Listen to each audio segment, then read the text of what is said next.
Hey everyone, welcome to Liberty Speaks. I'm Dr. Irene Mavrakakis, and we are super excited to welcome two guests, Brian and Andre. Brian and Andre have multiple projects that they work on in the Liberty space, but in particular, they both work with Students for Liberty. Brian is the public relations manager, and Andre is the director of international programs. So let's welcome to the show. And then Brian, why don't you tell us a little bit about your Liberty journey and Students for Liberty?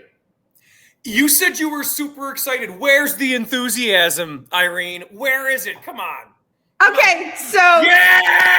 Yay! Okay, wait. So everybody should know that Brian and I know each other pretty well and we're friends. So God help us. And I just met Andre. And Brian and I don't know what to say. I'm just sitting here. So, yep. And Brian, there's only 5 original Liberty Speaks hats from years ago. And Brian is actually wearing an original Liberty Speaks hat that I don't even have one of. An original Liberty and my Liberty Speaks underwear. I also had that. I could show everybody, but maybe we can do that at the end of the show. Well, I mean, we only live stream live on Rumble and X, and we're on Apple and other venues and Spotify. We don't live stream to Facebook and YouTube because we don't participate in our censorship enslavement. So it probably would go over fine. But listen, Brian, tell us about your Liberty journey and tell us about Students for Liberty. Well, my Liberty journey started about 22 years ago in Chicago, where I'm originally from. A bass player handed me a copy of Reason magazine. In high school, I had been a Democrat. And then when I got out of high school, I was like, no, I think I'm a Republican. And I began to see so much stupid stuff happening in the early 2000s. I was about maybe 21, 22, 23 years old. And I'd see the Democrats controlled Chicago. So at that point, I'm like, I'm not a Democrat. It's just the utter corruption, the control, the intimidation that happened in the city was absolutely mind-blowing how it was open and out there and somehow legal. Even if it wasn't legal, nothing was ever done to stop it. And I'm like, I think I'm a Republican. And I looked at the Republicans out in the suburbs, and they were having a protest to ban Harry Potter books from the library. And I'm like, this is stupid. And I'm studying politics. I'm looking at economics. I'm looking at, at the time, it's like, how can we combat homelessness? How can we help people get health care that they need? How can all these things? And there's all these solutions, and neither party's talking about them, or they're giving lip service to it, and they don't mean anything, much in the way Barack Obama would give a speech. And I'd agree with everything he said, but I knew that he didn't mean any of it. I knew that he didn't mean it the way I was liking it. And that's politics in general. It's so terrible. And I was flirting between being a Republican and a Democrat, and I was running an open. Wait, you were flirting? Shocking. Go ahead. Move on. Yes. Flirting between being a Republican Democrat. I didn't know what a libertarian was. And I was running an open mic night in Chicago out in the western suburbs at that time. Is on Wednesday nights I was running it. And this jazz blues player, amazing guy, super talented. I can't even have anywhere near as much talent in my pinky as this guy has in playing bass.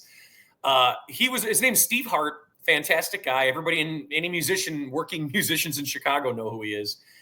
We were talking one day and he goes, you're not a Republican or Democrat. You're a libertarian. And I'm like, I don't know what the hell that is. I've heard the word, but I have no idea what the hell that is. And by the way, he was wearing a shirt at the time.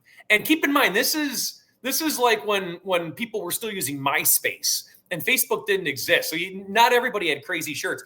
He got access to a shirt that was the classic. It's classic now. Alcohol, tobacco, and firearms should be available at any corner grocery store and not a department of the government. It was like written on the back. And I was like, that was a very long sentence for a t-shirt.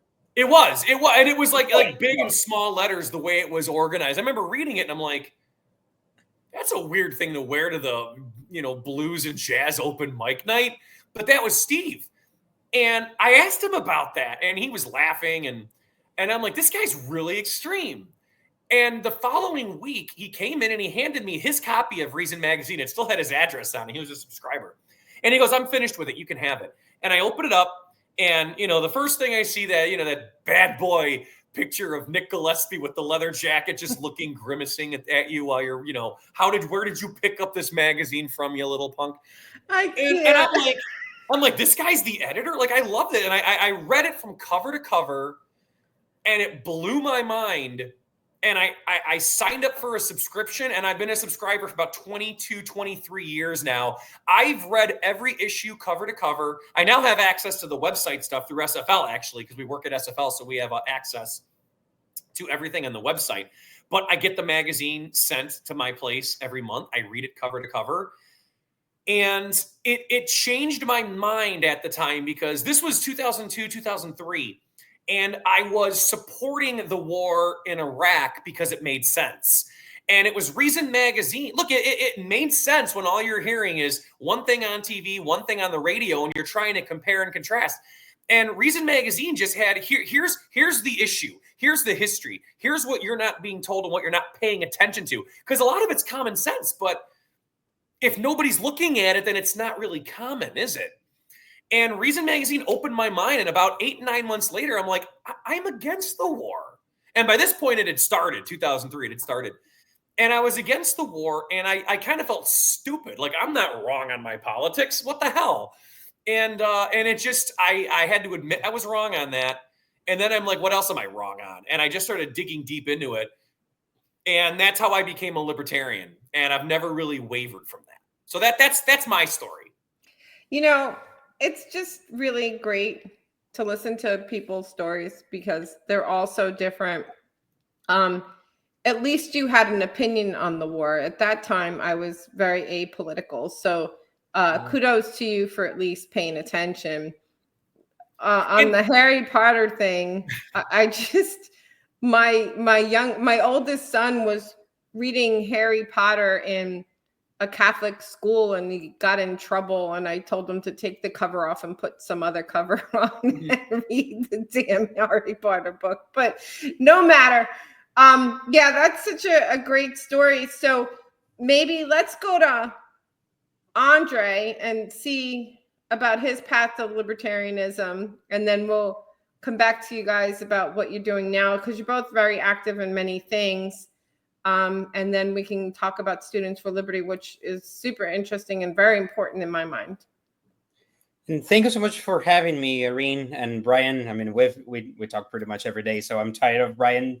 I booked you here. You're on this show because I put it on your calendar. What can I say? I feel like I'm leaving with you now. It's almost 10 p.m. here. I'm still with you. It's fantastic. No, but Irene, I must say, coming from Brazil as I come, and I'm still living down here, it's quite hard to not be political when you see everything that happens in politics, right? I'm now 28 years old, but I started very early in this movement, and I joined SFL when I was 17. But even before that, Brazil was going through the impeachment of the Workers' Party president at the time in 2013, 2014. But that movement started earlier. And you could see right there and then in high schools that your history teachers weren't actually teaching you. They were trying to drive you in one direction. And what America is going through right now, and we see in the news down here, all of this is not new, especially in schools, especially in education, because we've faced that for many, many years. The way we overcame this at the time, me and a group of friends, was to decide to be activists. And at the time, of course, we didn't know the fancy terms, the fancy terminology, nor the theory behind it, but we knew the statist mindset in our classes and in some of our friends that wasn't quite right, and we had to do something about it.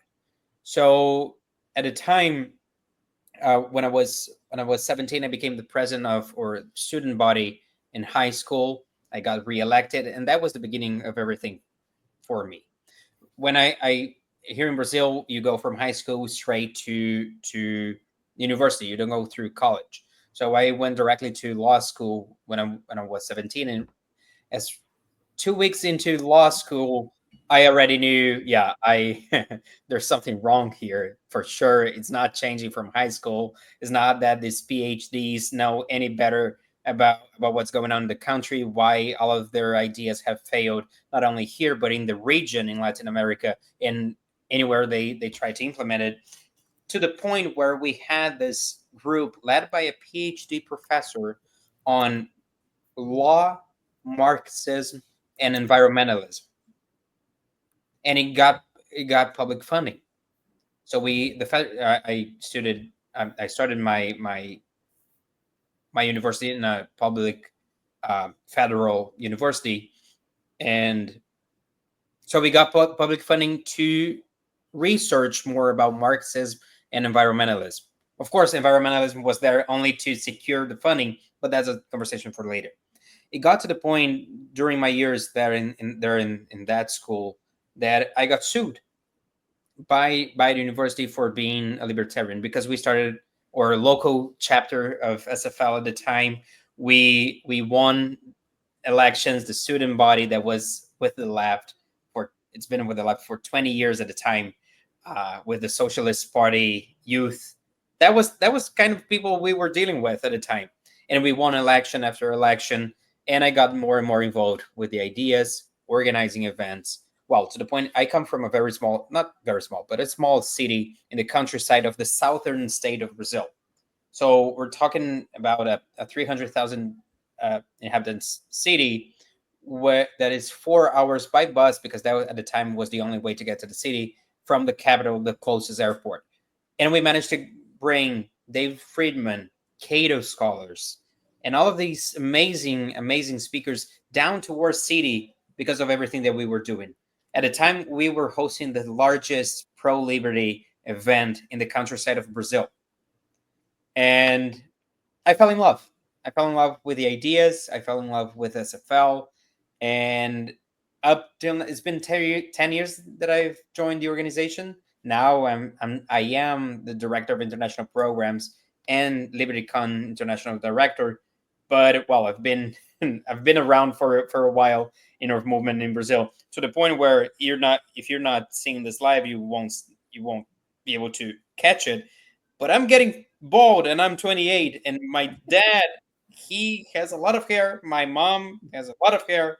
So it's either the movement, it's either believing in acting on what I believe, or someone did something 28 years ago, and I don't want to know about it.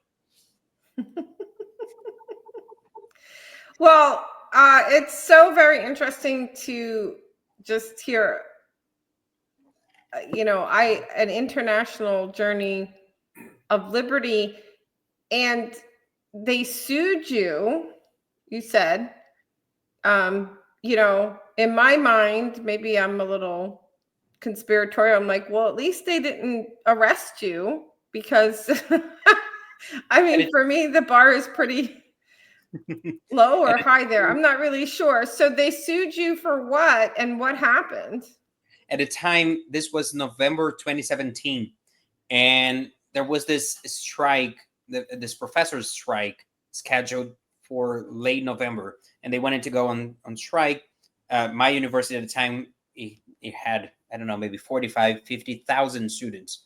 So we're talking about all of these young people having to sit back and probably have classes in January, February, because our school year goes from March through December down here. So they would probably not be able to go back home to their families, to their loved ones through the summer vacation, and well, pretty much stay around the city, probably without cash, probably without work, and professors didn't care. That strike wasn't because something was happening at the university, but rather because the government that took place after, or the Workers' Party president got impeached, decided to go with a Social Security reform that would remove some privileges. Let's put it that way, like what it was, some privileges from that class. So when we realized they were going in that direction, I was very vocal about it and being against it.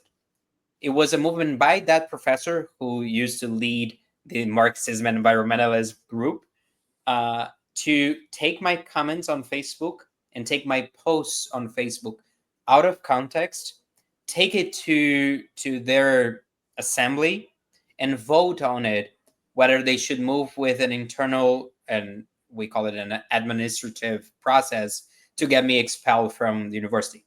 Wow. As I said, that was November 2017. The dean decided to not move forward in November and wait till March when classes were resumed. So the freshmen, the new class of students would get the first news they would get is about this crazy libertarian student who talks. Can I swear? Yeah, it's Rumble and Twitter. You could say Can whatever you want. can I talks shit about professors in the working class. So if you, I mean, it's of course it's in Portuguese, but the note and the letter is still up there in the law school's Facebook page. It reads, the student Andre Freo, my name, exceeded his right of freedom of expression. And they go on. That was 10 a.m. Exceeded that right. I'm sorry. Keep going. Yeah. Right. That And was just a remind you, meeting. this podcast is called Liberty Speaks. So you pretty much can Yeah. say whatever you want. There is no, like, it's literally the point. Who knows? Yeah. Just confirm. But that was a Friday morning on March 17th, 2018. I had classes in the evening at the time. And from 10 a.m.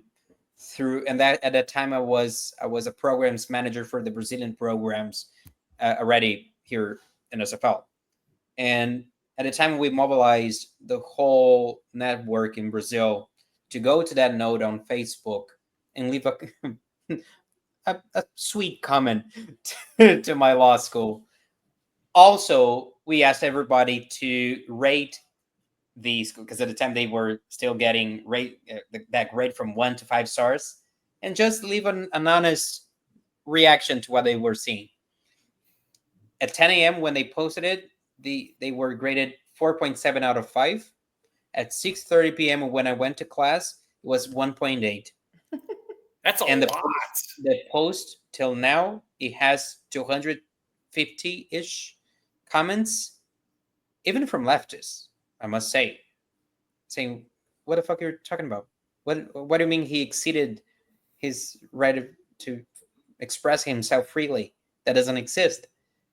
And every year on March 17th, I go back to that post and I wish happy birthday. They dropped the process that evening. And after a year, I decided to move from a public to a private school and finish my graduation elsewhere, because the environment there was clearly, well, it definitely wasn't the best one for me to keep pursuing my graduation, my degree, and I still had like 2.5 years left. So yeah, wouldn't happen. And that dean wanted to make an example out of you, and it backfired. Which means the guy just ran for mayor and of course he lost. But of course he ran for mayor under a leftist party. He welcomed Lula, the corrupt leftist president of Brazil, to the university. So you know the type. I mean, Well, yeah, exactly. But the thing is that people who fight for their own freedoms, that have things that they could lose, like, the ability to finish school and things like that, are definitely brave and courageous people. Because, we have people that don't necessarily take the human action to stand up for their own rights, as opposed to just, talking on Twitter all the time and not actually doing anything. So I really commend you for your courage, and I'm glad that you were able to pursue your degree. And I just think it's important to get stories like yours out there. So the two of you both work for Students for Liberty, right? Go ahead. Yes, Irene, if I may ask you before, I'm sorry for interrupting, but you said you have a son and he's in school and in a Catholic school, and it happened that happened with his Harry Potter book. Yeah, that's 20 years ago. I'm curious. Oh, all right. But because I was curious, as to how do you see education currently in the States and in high schools, college? What do you hear that strikes you as, whoa, we're going in the wrong direction? Oh, wow. So my children are 22 and 28, right? So, and they went to Catholic grammar school and public high school. And they were, AP students, athletes. They both have college degrees. My son has a master's degree, and one lives in Richmond and one lives in New York City. And it was not in Delaware, which is Joe Biden's home state, that much wokeism infiltration necessarily, although my son went to a very left-leaning school. And I wasn't libertarian at the time. I'm a Kennedy Democrat who became a Republican maybe 15 years ago, who only became an active libertarian, I don't know, in the last 4 to 6 years. And really was drug into all of this because of the medical freedom side of COVID mania tyranny. And I'm an anti-mandate, anti-COVID vaccine and biologic physician. So that's how I came to this. But the current school system in general is frightening.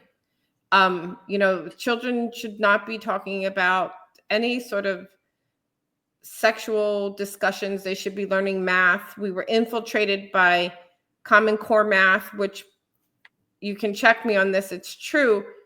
Bill Gates is behind Common Core math, and Common Core math really unteaches abstract thinking and really has dumbed down a whole generation of kids. My kids didn't learn it because they didn't learn it in Catholic school.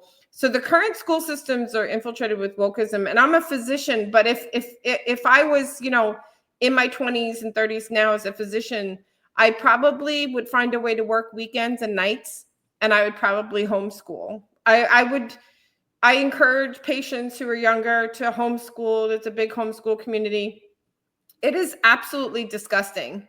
The wokeism infiltration of the majority of public school systems, especially, across the nation. And it's just frightening. I did talk to some principals about doing some civil liberty classes and things once a month and bring that into them.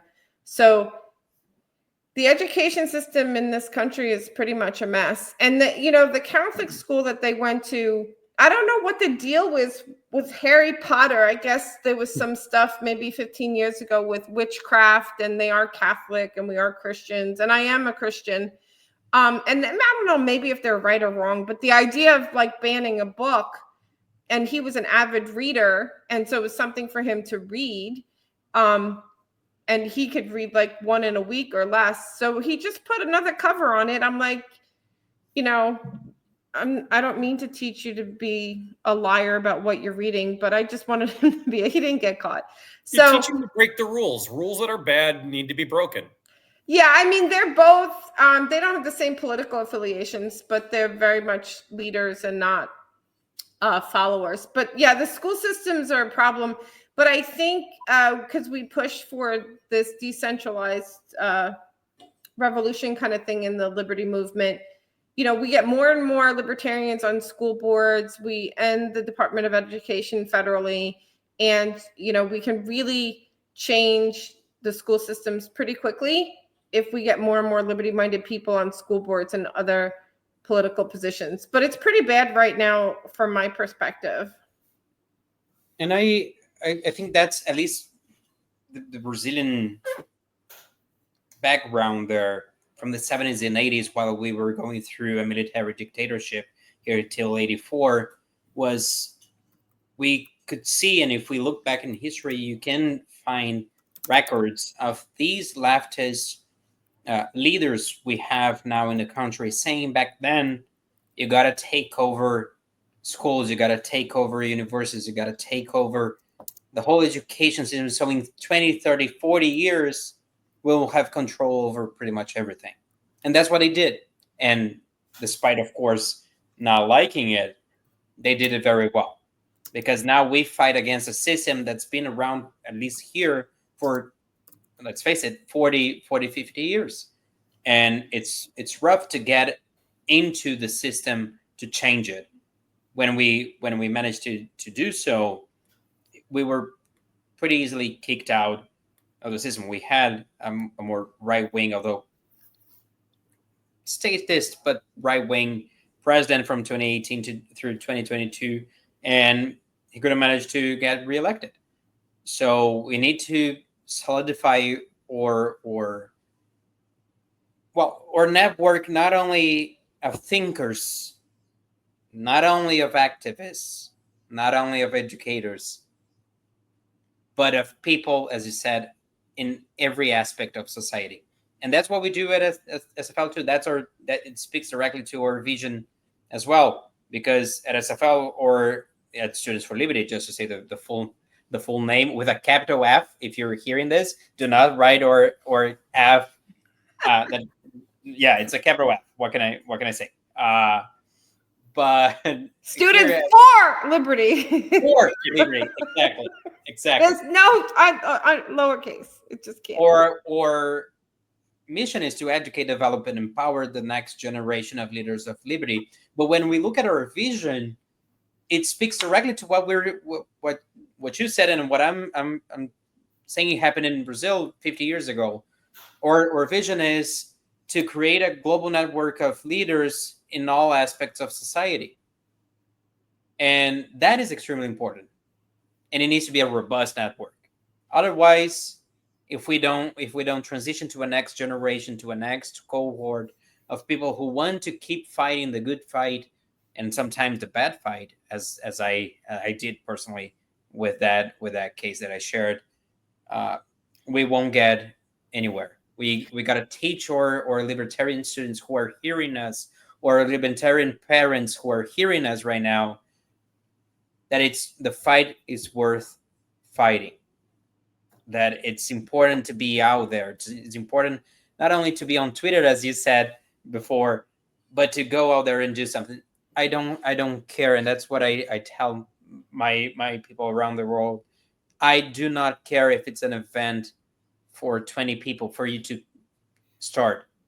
If you have a vision great enough that in 2 years you'll be changing your college's free speech code, your speech code. Sorry, I wish it was a free speech code, but a speech code, or you're gonna get the pepper spray ban lifted, as we had some students in Kentucky who managed to get it. So that's important. Getting out of Twitter, getting out of X, Rumble, getting out of the internet, and going to the streets and marching for what's right and what we believe to be right. That's important too. Yeah, exactly. And if we want to kind of look down on these concepts and really think about it, I'm trying to remember the quote from Charlie Brown and Marcy, where he's talking about something where he says, do you really think that the school system's going to teach you to have free thinking or something like that? I don't know if Chris can find the clip, but it's Charlie Brown and Marcy, and they talk about government schools. But, this government indoctrination camp thing is really tied into the destruction of the family. I'm not a feminist, although I'm a working physician, right, who's also a mother of 2 children, but I was definitely there and around for dinner and, all these other kind of things. And this system of putting children in daycare from very early on, and no one is taking care of the children and it's strangers, is very dangerous for humanity. And it's this slow, perverse system where others are taking care of your most precious thing, your offspring. And it really all needs to change. I'm not saying get rid of all public education, but we really need to have a liberty-based, family-based cultural revolution to understand the importance of raising our own offspring. And you really can't raise good citizens if you really don't see them. And you really do need family members and communities. We've lost our communities. Everybody's on Twitter. There's no Elks Club. Well, there is some Elks Clubs, but we really need to go back to more basic concepts of community, because it takes a community to raise a family. And, we've lost contact with grandparents and aunts and uncles and things like that. And then, the kids are, so much in the hands of the state, from daycare into the school system, influenced by policies and ideas that may not be your own. And so, I hope and pray for some cultural awakening. I'm the antithesis of someone who believes in the feminist movement as it's defined right now. I think that it was a bunch of bullshit goods that were sold to women. I think that we should embrace the feminine and embrace the masculine. And I think that is very much tied to liberty and freedom, is how humans are supposed to function in this society. So I know that might be a little bit off topic, but that really is the point. Our humans are just sick and painful and toxic and poisoned, and kind of have lost our way, and we've devolved where the movie Idiocracy has become a documentary. Like, we're so close to that, but I kind of am hopeful recently that we're kind of realizing, like, you should actually eat real food. You shouldn't be exposed to all these toxins. So I think that you make good points, but these are the things that happen when you actually go out into the world and talk and hang out with people. And that's the point that you are making. I think that's what I was trying to agree with. So what do you think? You agree? Brian's always out and about. I don't like to be bored. I go crazy if nothing's going on at all for a long period of time. Everything that you've said about kids and students and growing up today is absolutely true. Andre knows the stories more because I work in media, so I'm always doing all the obnoxious things. I'm, booking this and booking that and bringing in speakers and whatnot. Andre has worked with a lot of these students. We have some incredible students that not only do amazing things, but then they go on to do other things. For example, at LibertyCon, which we should pivot to talk about soon. Do you know Robbie Suave hosting it? Do you know who Robbie Suave is? I'm going to say I don't know who he is, but I should. He's a writer. He's an editor at Reason Magazine, and he has a show. What is it? Hill Rising. Oh, I got to check it up. Make sure I get the right name of it. Robbie's doing really well. He's got a popular show. He's been writing at Reason for many years. He is alumni. He started out with SFL many years ago, and he's going to be hosting, kind of emceeing the event throughout the weekend. But we have a lot of other students that'll be doing some things. Andre, tell some of the more harrowing stories that we have. There's a girl in Venezuela. I mean, there's some incredible stories that I read that come through the pipeline at SFL. You know them more than I do. 2024 was not the easiest year for our students globally. Don't get me wrong. It's clearly one of the best years at SFL, and we're seeing the results. Our year ends in April, so we're not quite there just yet, but it's clearly an important year for us in North America and globally. But it wasn't tear gas. Some of them were hit with tear gas. I'm sorry, keep going. Wow. Starting from Latin America, and I appreciate, Brian, you mentioning our Venezuelan students. Just last week, I was giving this training in Peru, and we had a few Venezuelan students, and they were telling me, "Hey, Andre, my brother, I don't know where he is. It's been 3 months that he unfortunately cannot communicate with anyone at home. Otherwise, they will catch him. We know he's alive because we know we knew his plan, but we cannot talk to him. We cannot check in to see if he's doing well. He had to flee his home, and he did that 5-10 minutes, and we have the video 5-10 minutes before Maduro's police. I'm not sure if I can even call them police, but Maduro's guard man invaded his home. In Georgia, the country, we have our students and our alumni on the streets night and day, fighting against Russia and the Russian influence in the region, to the point where, well, we had even a Russian piece coming out in April last year after a LibertyCon in Europe, because it was held in Georgia, saying that this American organization was spying on the region. We have theses, master's and PhD thesis on SFL Brazil's influence over politics and what we're doing down here. In Kenya, we had our students protesting against the corrupt government this year and fighting the good fight. And one case in particular, because now Rashid, he's living in Texas. He's studying filmmaking in Texas. He's from Bangladesh. And in Bangladesh, as you may know, this year, they went through this absurd, not even crisis, but it was a government-led crisis. They removed access to internet, they cut down power, and they were trying to shut down protests against the government.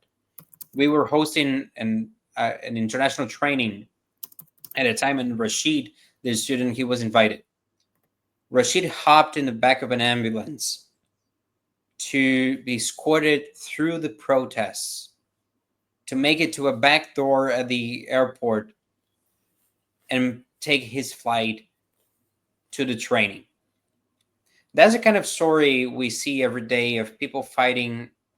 And I'm not going to even say the good fight, because I would rather have a world where they didn't have to do that to secure their freedoms and to debate even or ideas. As we know in Pakistan, and just a last example, in Pakistan this year, I cannot disclose the details, unfortunately, but we have girls in Pakistan that are extremely active, and there are beasts of leaders who have the potential to change the country, change the region, change the world. And Irene, off record, I can tell you the details, and your jaw will be on the floor. But this girl in particular, she's amazing. She has to hide to host her events because she's not allowed to host events in Pakistan as a woman. When she travels to regions to countries in the region, for instance, Afghanistan, she needs to be accompanied by a man to cross the border and help students there host their events. Of course, men host their events. That's the kind of story we at SFL hear every day, and they have a good ending because these kids do not give up. They honestly don't. The girl who had her brother kidnapped, not kidnapped, but who had her brother running away from the house, she was in Lima. That's where she took in a leadership training, understanding what she can do with crypto to help Venezuela. Wow. That's the kind of students SFL brings to the table, and that's what the kind of leadership we're developing everywhere in the 108 countries we have local coordinators in.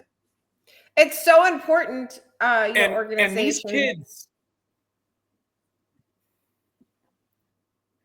No, I was going to say, these kids are braver. In America, you see these miserable, sad, pathetic, lonely, low-T, neckbeard incels on Twitter going after each other, thinking they're making a difference. And you've got these kids putting their lives out there, their safety, risking things to make a change in their community, in their country. That is incredibly brave and incredibly powerful. And I love hearing these stories.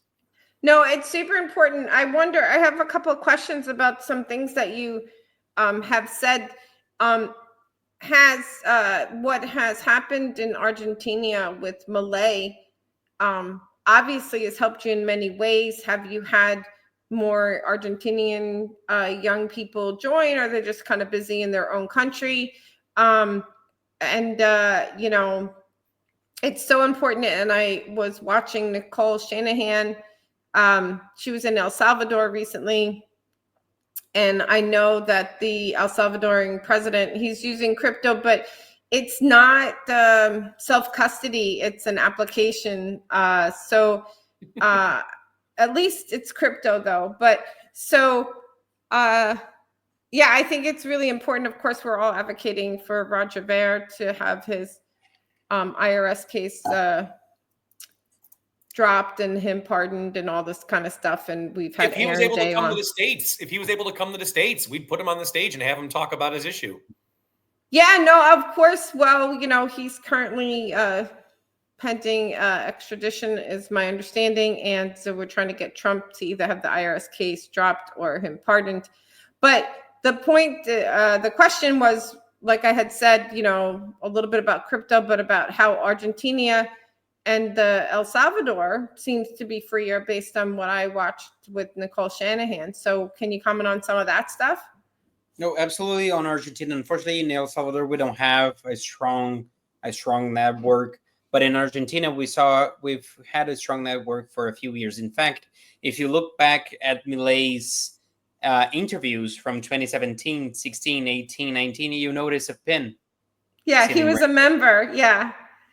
And he was one of the people who believed in us and we believed in him as well at a time. And he was speaking, and we have pictures here. I mean, in 2 minutes I can get the pictures. He was speaking in rooms for 6, 7, 8 of our students at a time.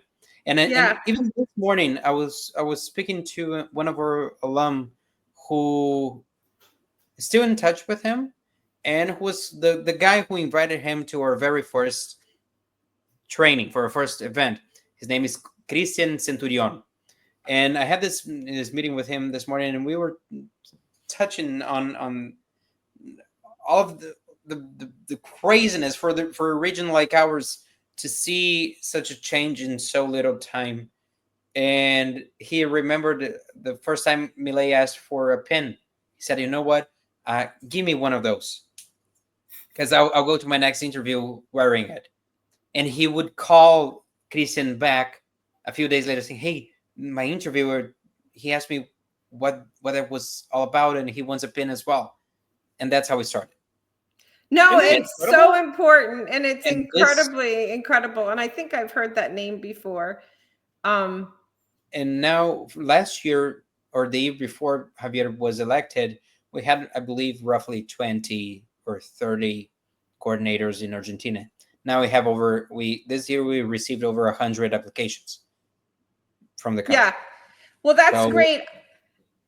I should bring you into this Argentinian libertarian Discord server. I don't even remember exactly how I wound up there, but I was in the Discord server with libertarian Argentinians during the elections, the whole process.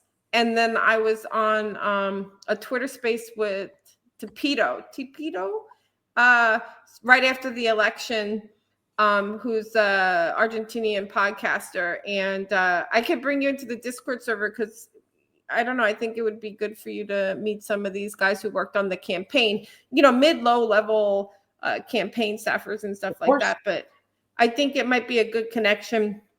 And personally, for me, it's also incredible to see Milei's success.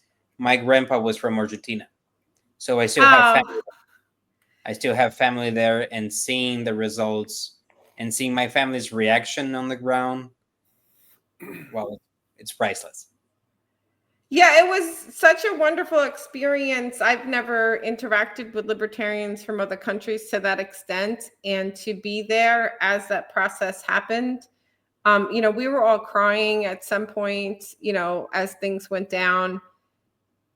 And I'm just so happy for them. And also I learned so much. So there's probably like 30 libertarians from the national LP in this Argentinian libertarian server. And it's just, we talk about stuff and I don't know, I was telling them, do you have drones in Argentina? Because we have this drone thing going on. And they're like, no. But yeah, I'll connect you and bring you into that server if you want. Sure, maybe some good connections. What about El Salvador and things like that? Have you said just a little bit?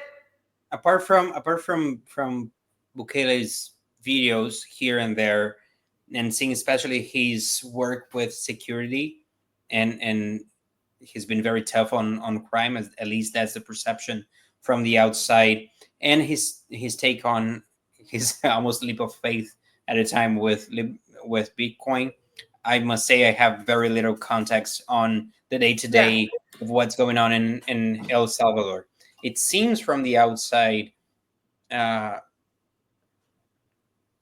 case for us to watch closely and understand what he's doing well and what he's not, or what he could be doing better. But I love that you said that you were 40 LP and national LP members there with an Argentinian, and you haven't had that experience before with an international group of people.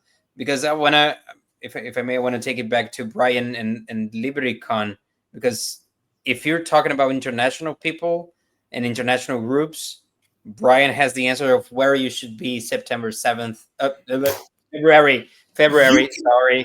You can go to LibertyCon.com right now and get your tickets. And do we have a code? Is there a code, Andre, for today? If you're watching us live, cross your fingers, but don't hold your breath. That's something Brian taught me. But if you're hearing us on every platform, Spotify or in any platform, you can use Liberty Speaks. My bad. These glasses, they're not. Look at this. If you're watching us live, you know what I'm saying. You're in the Southern Hemisphere. Everything's upside down. I get it, man. If you use Liberty Speaks in our website, you get a 50% discount code there. Wow, Liberty Speaks. Yes, ma'am. To secure all one word, Liberty tickets. Speaks. You'll get 50% off on your ticket. And 15 or 50? 50. Oh, this way. No, this way. Yeah, right there. Hold it. See, I'm upside down. What can I? 50? 50. For how long is this code valid for? Till the end of January. Oh, wow. Okay. Well, we'll get this out there. Let's talk about the event. It's in February. You guys want to do a little bit of promo about it and tell us about some speakers? I was there 2 years ago and I had the best time. So like I said, Robbie Suave is going to host this, and we've got some fantastic speakers. So first of all, do you know the name Daryl Davis? Okay, so I'm just going to say, you asking Irene if she knows the names is always going to get you into trouble because I'm terrible with names. Most people don't know his name, but they know his story. Daryl Davis is a musician, a black musician, keyboard player, piano player, and he used to play with Chuck Berry back in the day. He toured around, plays a lot of that old school rock and roll music. But what he's famous for is converting over 200 Klansmen to walk away from the KKK. Wow. He actually has a collection of their hoods that he's been saving over the decades. Most people have heard his story because every once in a while his story will pop up. I think he's been reported in Time magazine like a decade or so ago. But he's in the Maryland area, and we're bringing him out. He is going to kick off LibertyCon on Friday night at 6 o'clock. The first thing on the main stage, he's going to come out there and he's going to tell his story. We're going to hear it. He might even bring one of those robes with, because he's brought them with before on some of his talks. He'll have like the hood, and it's like you see it in photos and everything all the time, but it's I have a feeling it'll be more shocking to be in the room there while he's got it there. But his interviews are fantastic when he tells this story, and it's really amazing how he's done this. And not only are we going to hear his story on Friday night, but on Saturday after the awards dinner, where we're going to be awarding our students from around the world for a lot of things, that's a whole different story. Daryl is going to go up on stage and he's going to do a live set for about 40, 45 minutes. And some SFLers will be up there joining him as the backup band. I'm probably going to be there with my guitar. So it's probably going to happen on Saturday night. But Daryl Davis is going to open up. And then we have a big debate. And this is partially sponsored by Emergent Order, who just put out another fabulous music video about immigration. This is an immigration debate between Daniel DiMartino and Brian Kaplan. And again, I like these debates because it's not just one extreme versus the other extreme. They are both for freedom for people coming to the country, but Daniel's is more restrictive. Like, you should have some skills. You should be able to speak the language. You should be somebody who is of high value that can incorporate into the United States and add value through the marketplace. And Brian Kaplan's response to that is everybody at every level, regardless, adds far more value than people think they take away. I personally have always been an open borders guy, and that's not easy in the liberty movement. I will tell you that is not easy. It's Reason Magazine's fault for that one too. It has not been easy to be an open borders guy. So I really love Daniel DiMartino. I've brought him back before at LibertyCon. But I'm kind of rooting for Brian because he's so good in this. But the two of them are both fierce, and it's going to be a fantastic debate. John Popola from Emergent Order is going to be hosting. So that's going to be good. That night, libertarianism.org is going to be holding, because we lost David Bose earlier this year. And he actually partially closed out Friday night with his last public speech. David Bose has been a figure in the liberty movement for who knows how long, and been an inspiration to, thousands, hundreds of thousands of libertarians over the years with his writings. And he was fantastic last year. He was gone too soon. And libertarianism.org is going to have a panel up there, and they're just going to pay tribute to David Bose on the stage. A few other people are going to be there. Corey DeAngelis is going to be there and talk about, education freedom. Right. And we're going to close out with Deidre McCloskey is going to come up there and give a speech and talk about her book and talk about some of the things that Deidre does. Fantastic economist from University of Chicago. And there's going to be food. There's going to be drinks. The bar is going to be open. And then what's going to happen afterwards? This is late night now on Friday, probably kicking in about 9:15, 9:30. Liberty Jeopardy on the main stage. I love that. Liberty Jeopardy is going to be, it's ridiculous. It's obnoxious, slightly offensive, but it's damn good trivia.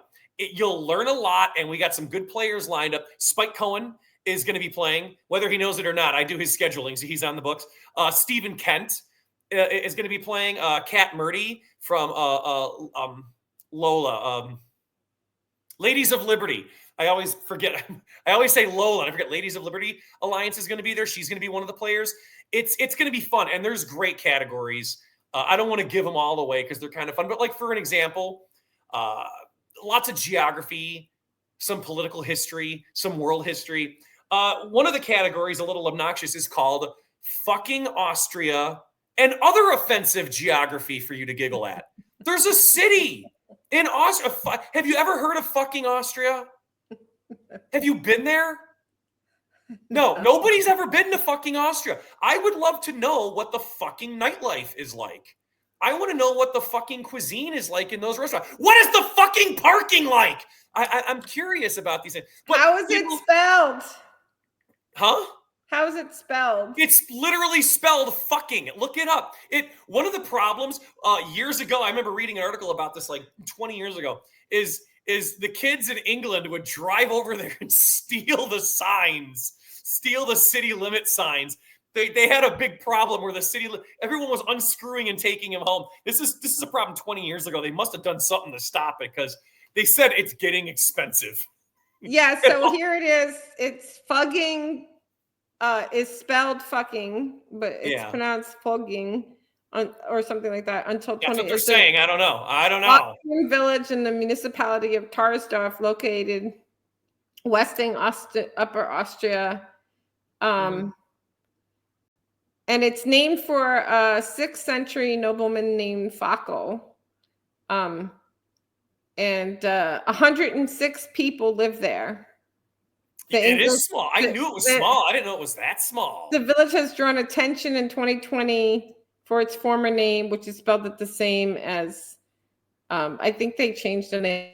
They must have changed. Like I said, it was an issue. But my point is these are the ridiculous things that will be in there. And we're going to have 3 people competing in the first round, 3 people competing in the second, 3 in the third. And then the fourth round will be the winners from each one competing in the end. It's going to be fun. We're going to be announcing it soon because I'm still working on getting the rest of the players that want to do this, because this is trivia. It is Jeopardy style trivia. It's going to be fun. It's going to be hilarious, but it's going to be tough. And we're looking forward to that. And we got some sponsors that are lined up. We got some great sponsors this year. AIER is going to be there. The Advocates for Self-Government, Freedom Law School, of course, libertarianism.org, which I mentioned before. Net Choice. Net Choice is this fantastic organization I learned about. They kind of represent tech agencies, freedom in the tech movement. And I really like Net Choice. They're going to be doing something on the main stage. I mentioned Emergent Order is going to be there. Young Americans for Liberty are going to be involved. And Reason, which I love. I love that 23 years ago I was reading these people, and now today, it's funny. I'll hang around, like I'll see Rand Paul. I would hang out with Justin Amash. I'd hang out with these pretty big, important people, and these economists and some of these, famous people. We got some celebrities that are going to be there, some actors that I'll get to in a minute. But like whenever I'm around anyone from Reason, I like panic because Nick Gillespie was kind of my Ron Paul. Matt Welch. I loved his writing. Catherine Mangu Ward is the current editor-in-chief. She's fantastic. She's an anarchist. And Spike's been trying to turn me into an anarchist. For those who know, Spike Cohen is an anarchist. He just doesn't play one on TV. But at heart, he's an anarchist. And Catherine Mangu Ward has been a proud anarchist. And I'm around them, and I get nervous, and I panic, and it's so ridiculous. But we got great sponsors that are there. And then on Saturday, we've got some actors. Mark Pellegrino. Mark Pellegrino he was in the show Lost. He played Lucifer in I think this is his most famous role. Played Lucifer in the show Supernatural. And him and his wife, he's got I think an acting school, an acting studio in Paris. He's really busy, and I believe he was the founder or one of the founders for the Capitalist Party of America. And David Feit, who is, I think you know who David Feit is. He is going to host a panel on stage with Mark Pellegrino, Brando Eaton. Brando Eaton's been all over TV and movies. He was in Dexter. He's done voices in the Alvin and the Chipmunks movies. He's all over the place. He's like a serial entrepreneur. He has, last time I talked to him, he's like, I got 11 businesses I'm working on right now. And I'm like, I'm struggling with the 2 that I work for right now. He's here in Nashville. So Brando Eaton, he's going to be on that panel. Emily Austin, who worked with the NBA. She was a sportscaster. And she would do interviews and she would do reporting and stuff for the NBA for, all the different teams and different players. And then we have 2 other people. Oh, and we have Nick Namath. And if you don't know Nick Namath, he went by the name Dolph Ziggler, professional wrestler, former WWE champion in WWE for 20 years. And now he's the current world champion in TNA Impact Wrestling. But Nick Namath is going to be there. Brando Eaton, Mark Pellegrino, Emily Austin are all going to be on that same panel. That is going to be fire. Tom Palmer is going to be there. He's going to be closing out the night, and just some fantastic stuff. Oh, and we have a business panel about starting a business in America, and that is going to have Mayor Glenn Jacobs on it. Now, do you know Mayor Glenn Jacobs? Mayor Glenn Jacobs is the mayor of Knox County here in Tennessee, maybe a governor of Tennessee in a few years. I don't know. I have no idea. I just rumors, but very influential guy, done a fantastic job. This guy is like an anarcho-capitalist at heart. I've been in his office, and he's got a poster, and it was like Murray Rothbard and Lysander Spooner, and it was autographed by Ron Paul. There was some amazing in his office in an elected politician on the Republican Party ticket. But this guy's a libertarian through and through. And for those of you who don't know the name, his name's famous because he was WWE's Kane. And again, there's somebody else I'm intimidated by. I hang out with these big politicians. I saw this guy when I was 12 years old rip off the door to a steel cage and then give his brother a tombstone pile driver in the middle of the ring. He set another guy on fire. I mean, good God. But he cleaned up his act, and now he's the mayor of Knox County. He got his thing. I think he chokeslammed a guy a few weeks ago, actually. But he's going to be there. He's going to be our dinner speaker, the featured keynote speaker during the dinner. He's going to be on a business panel that our CEO, Dr. Wolf von Lauer, is going to host. And also on that panel is going to be, and you and I know him, everybody in the Liberty Movement knows him, Lars Mapstead. Lars Mapstead's a business owner. And I brought Lars in. And by the way, I think next year I'm going to find a way to work Mike Termod into this, because these are 2 guys. They ran for the presidential nomination in the LP. They didn't get it. These guys have a life of experience and knowledge behind them. And it needs to be out there more. And I had a limited thing this year, so I couldn't bring in Mike. But I was able to get Lars in. And Lars is going to be on that panel. We even have, here's a panel we got. how to tell when you are being bullshitted by a politician. And Jeremy Horpendahl is going to be on that panel. Chris Freeman is going to be on the panel. Spike Cohen, and it's going to be moderated by she's a journalist out in Seattle, Brandy Cruz. She's phenomenal. I got she interviewed Joe Jorgensen back in the 2020 campaign. I worked on that. I threw a favor to the recent Libertarian candidate, Chase Oliver. When he went to Seattle, I got him on her show. And of course, she's done stuff with Spike over the years. She's fantastic. I'm like, hey, I got this idea for a panel. It's how to tell if you're being bullshitted by a politician. And there were like so many exclamation points in the email. She's like, this is literally what I'm all about. I'm like, yes. I'm like, I want you here for this, Brandy. Anthony Davis. Yeah.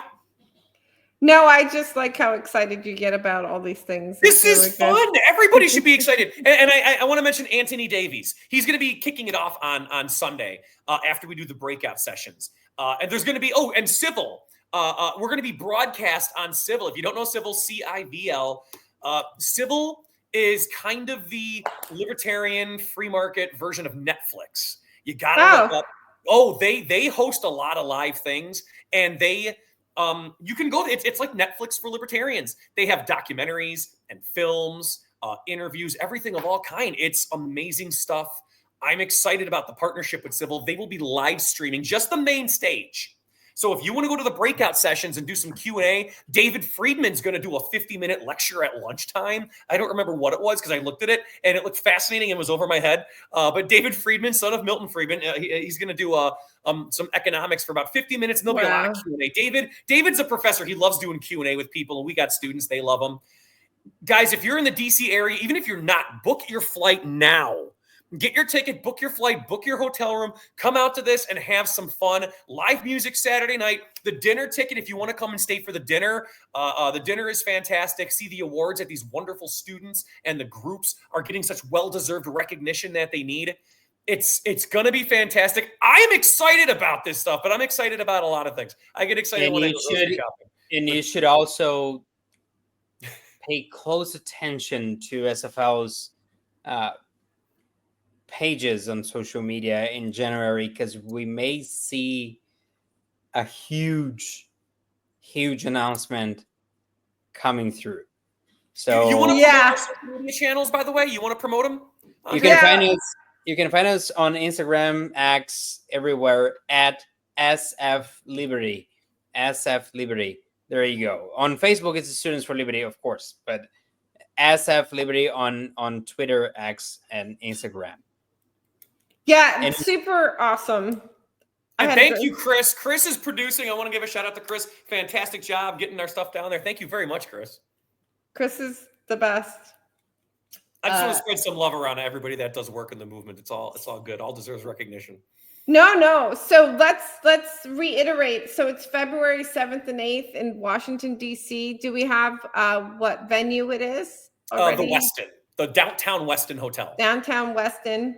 And I personally went 2 years ago, and my favorite part, there was a few favorite parts, but I was in this small lecture. I just wandered in. I could be very like that. I just wander in, have no idea what I'm getting into. And it was a small lecture. I don't remember who was speaking. And we did some Q&A, and then we did some mini debates amongst people in the room. And I was so impressed. There was a bunch of international students speaking about complex libertarian and liberty. And I was so happy. That kept me afloat in Liberty Land for months after that. To hear they were so young. These young, they were from, I don't remember what countries, they're from different countries. And they were quoting, Hayek, and I was like, what? And, just talking about very important concepts, and that made my day.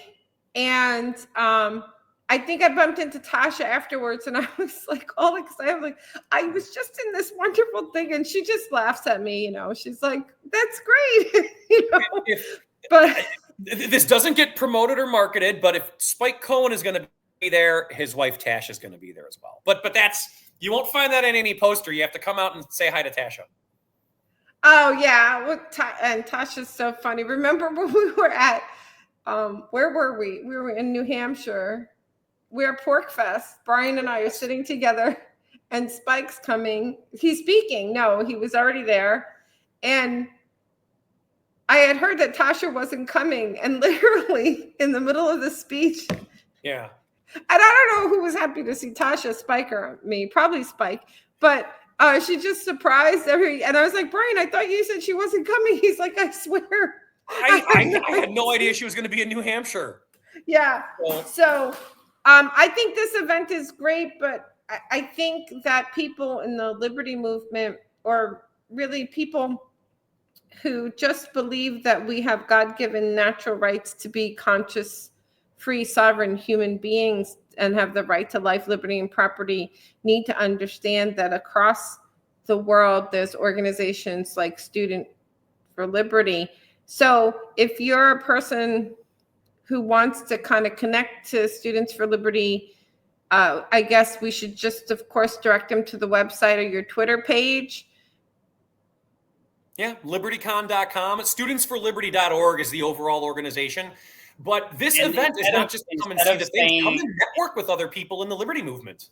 And instead of saying connect to Students for Liberty, let's say connect to the largest pro-liberty incubator that transforms students into leaders worldwide. That's what Students for Liberty is about. And I'm sure if you're hearing us and you're in college facing tough situations in the States or elsewhere, come find us. We'll welcome you for sure. Right. Yeah. So I get your point, and I'm going to belabor it for you. The point of Students for Liberty is not a social club. Okay? No, you're not going to a libertarian social to like hang out and talk ideology. The point of Students for Liberty is to train future Malays, is to teach people the concept that humans have an unalienable right to be free wherever you live. Absolutely. Of course, education is an important component of our mission, and it's there and we cannot deny it. However, there are so many organizations, and Brian spoke beautifully about Reason, and we have Cato, and we have FEE, and we have other organizations that put tremendous efforts into educating people, and we are more than happy to have them as partners and replicate and expand their reach to international communities that if wouldn't hear about the ideas elsewhere. But our work is getting these students, introducing them, of course, to the ideas. That goes without saying, but the most important component is to incubate people and projects, incubate students, incubate talent, incubate projects, impactful projects in the States and around the globe in the 108 countries we're in. Right. So you're active in 108 countries, but of course, if you're not active in that particular person's country, they can connect with other countries and other people who are active in it. So yes. What with that, we should wrap up because my buddy here is in Brazil, and I think it's like 11 o'clock almost. Yeah. We gotta let him get to bed because we both have a lot of work tomorrow morning. We're busting ourselves to get LibertyCon ready to be the best it can be, and it's a lot more work tomorrow. No, exactly. Okay, so we're going to wrap up. So it's February 7th and 8th for your event in Washington, D.C. There's also other events worldwide. Please reach out if you have any questions to us or to Brian and Andre through social media. I want to ask you guys both a question. Uh-oh. Here it before comes. You go, and then I'll let you do final promos. And then I just, for the sake of you understanding what we do, we always end with the Free Ross song by Jordan Page. So we close out until he's free. So my question is, what would you say to someone who's apolitical? What does liberty mean exactly? Let's have Brian answer. Give me what do you mean by Students for Liberty? What should that mean to someone who's apolitical? Like, I'm just like getting my groceries and hanging out with my girlfriend. What does that mean? Well, the idea of liberty is that we believe people can lead their best lives when they're free. That people can make the best decisions for themselves, or they can seek out knowledge and information for those best decisions and not have it come from top-down government that is usually full of a lot of people that are just self-serving themselves at the expense of everybody else. Citizens can do the best when they are the most free. Sounds good to me. Andre, what do you think? I stole it from Spike. I heard a very dear partner of us down here in Brazil once, when accepting an award, say this. He comes from a Chinese family that definitely understands what liberty is all about. His parents left Mao's China and came to the south of Brazil. And today he's a very successful entrepreneur already in his 60s or 70s. And while accepting this award a few years ago, he said, liberty is not, it translates to me not as the right to do whatever I want to, it's the right to say no to things I disagree with. Let's never forget that we have that right to say no, to disagree. Let's never allow people to take this away from us. Otherwise, we lose our freedoms. And this never starts, it never happens like this in a blink of an eye. It takes time. So you better watch for the signs because the red flags, because they're out there. Trust me. Yeah, that's beautifully said. And I will say to people that when someone else's rights are infringed upon, like Roger or Ross went to jail or someone else, and if you don't help them because it's not them, there's a famous quote that talks about when it comes to you, there might not be anybody to help you. So you should always make sure that we, the people, band together to defend everybody's freedoms, because we are the only ones that can protect our own rights. So everybody, thanks for coming on Liberty Speaks. Please come to the events February 7th and 8th in Washington, D.C. and check out Students for Liberty. Brian, always a pleasure. Andre, super awesome to have you on. Thanks again for everything that you do. Super grateful to meet you. Chris, thanks for being an awesome tech director. We're going to close out with Free Ross. The video will explain why Ross needs to be freed. Have a blessed night and have a Merry Christmas, everybody. Take Merry care. Christmas. You as well. Thank you. And thank you for having us, Irene. Thank you, Chris. Thank you so much. On day one, I will commute the sentence of Ross Ulbricht to a sentence of time served.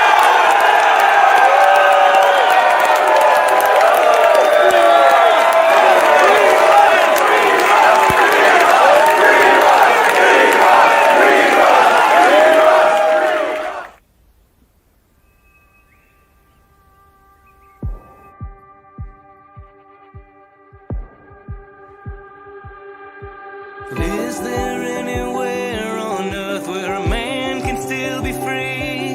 Will he bear the weight alone, or will he have to bend the knee? Is there no one in this land who grows tired of the game, where the wicked gather stones and build up prisons in our name? There's a story that you've heard before. It's been told of a gentle soul misplaced inside a cage. Whoa, whoa, whoa, free Ross. Whoa, whoa,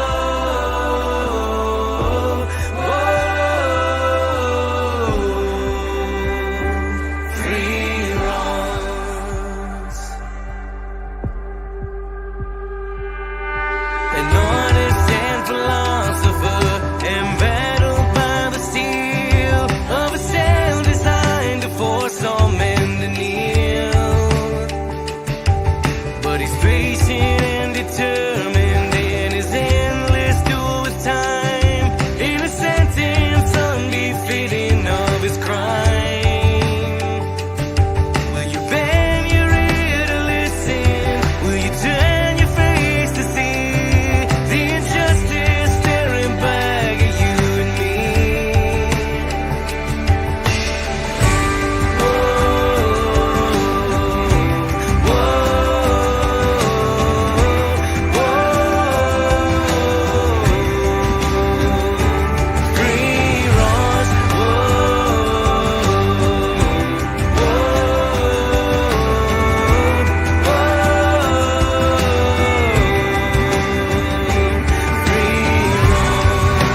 There's no